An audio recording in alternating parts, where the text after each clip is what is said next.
चलिए तो फिर अगले क्वेश्चन को डिस्कस करते हैं। अगला क्वेश्चन जो आपके सामने लिखा जा रहा है, ये क्वेश्चन आईडी नंबर 704063 के रूप में आपके एग्जाम में आया था। और इस क्वेश्चन में आपको क्या दिया गया था वो देख लेते हैं। हमें दिया गया था रियल स्टूडियोस एक कॉर्डिनेट फंक्शन दिया हुआ है जो इस गिवन इनइक्वालिटी को सेटिस्फाई करता है।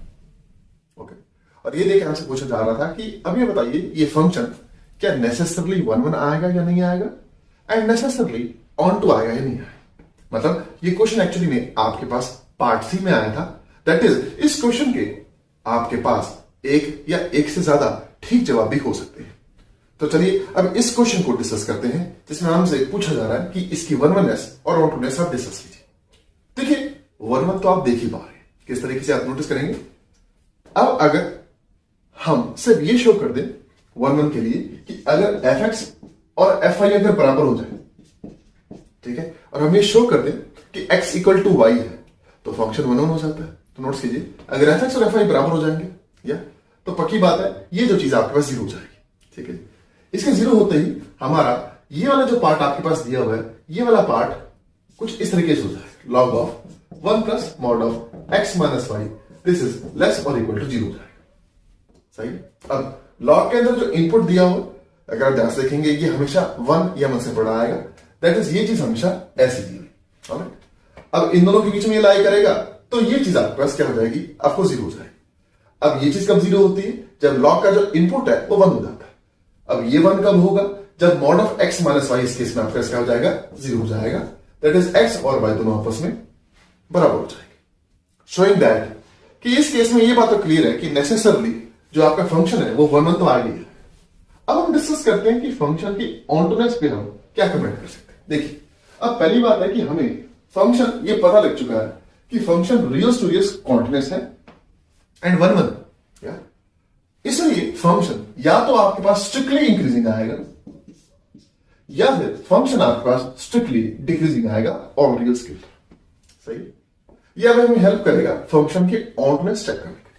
देखिए अब उसके लिए क्या कीजिए, दोनों साइड एक सिंपल सा काम कीजिए, y को आप 0 डाल दीजिए, सिंपल।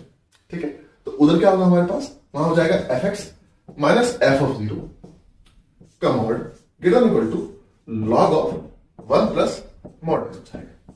सही। अब ये क्यों डाल सकते थे हम, क्योंकि ये इनइक्वालिटी हर रियल नंबर x और y के लिए सच।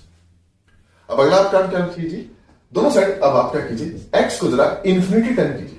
जैसे x इंफिनिटी जाएगा तो नोट्स करेंगे आप log के अंदर ये जो इनपुट है ये भी इंफिनिटी जाएगा, मतलब ये वाला पार्ट आपके पास कहां चला जाएगा, ये वाला पार्ट ये भी इंफिनिटी चला जाएगा, जिससे पता लगेगा कि mod of fx minus f of 0 ये जो चीज है as x tends to infinity, ये भी क्योंकि इससे बड़ी है ये भी इंफिनिटी चली जाएगी।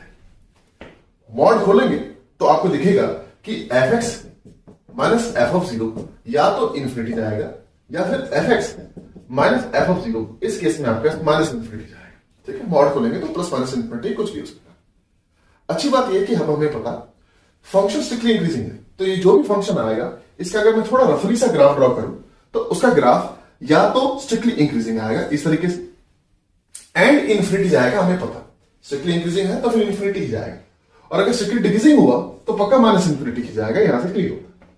ओके, अब अच्छी बात यह है, अब अगर मैं दोनों साइड x को जरा माइनस इंफिनिटी टेंड करा, माइनस इंफिनिटी, तो आप नोट्स करेंगे मॉड x की वजह से ये चीज फिर इंफिनिटी जाएगी, फिर दोबारा ये चीज आपके पास फिर इंफिनिटी निकल जाएगी, एंड फिर दोबारा ये दोनों इंफिनिटी या माइनस इंफिनिटी में एक तरफ हो जाएंगे।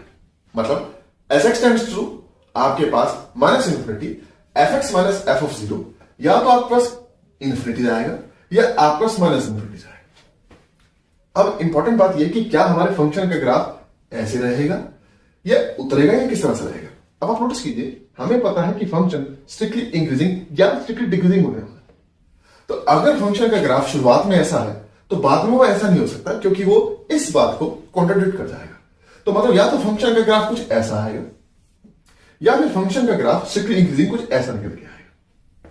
लेकिन दोनों ही केस में आप नोटिस करेंगे आपकी जो रेंज आएगी वो सारे के सारे रियल नंबर्स आएंगे, जिससे आपका जो फंक्शन का रेंज है क्योंकि रियल हो गया है, फंक्शन आपके पास इस केस में ऑन टू हो जाएगा, नेसेसरली ऑन टू हो जाएगा। तो अगर आप ध्यान से देखेंगे कि आपके पास इस केस में ऑप्शन नंबर, जी हां, first and option number third कि फंक्शन नेसेसरली 1 1 है and function necessarily onto है, first option and third option इस केस में आपके सही जवाब हो जाएंगे। सो वी पॉजिटिवली होप कि ये क्वेश्चन का सोल्यूशन भी आपको बहुत ही अच्छे से समझ आया होगा। अब इस क्वेश्चन के बाद हम आगे चलते हैं और अगले क्वेश्चन के सोल्यूशंस को डिस्कस करते हैं।